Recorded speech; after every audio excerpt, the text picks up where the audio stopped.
બનાસકાંઠાના છાપી નજીક ઉભેલી બસમાંથી 1 કરોડના સોનાની સનસનીખેજ લૂંટ થતા બનાસકાંઠા પોલીસ આવી હરકતમાં।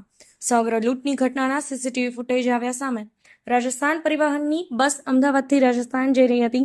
દરમિયાન બનાસકાંઠાના છાપી નજીક આવેલ ભરકાવાડા પાસેની શ્રી રામ હોટલમાં ચા પાણી નાસ્તા માટે બસ ઊભી હતી। તે દરમિયાન એક આંગળીયા પેઢીના કર્મચારીના રૂપિયા 1 કરોડના સોના ભરેલો થેલો બસમાં હતો। તે દરમિયાન બે શખ્સો બસમાંથી થેલાની લૂંટ ચલાવી રફુચક્કર થઈ ગયા હતા।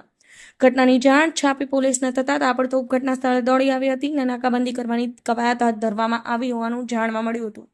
તેમજ પોલીસે આંગળીયા પેઢીના કર્મચારીની પણ પૂછપરછ ધરી વધુ તપાસ હાથ ધરી હોવાનું જાણવા મળ્યું હતું। ઘટનાને લઈ હાલમાં તો બનાસકાંઠા પોલીસ તપાસ કરી રહી છે। નિખિલ જોશી, પાટણ ન્યૂઝ 24।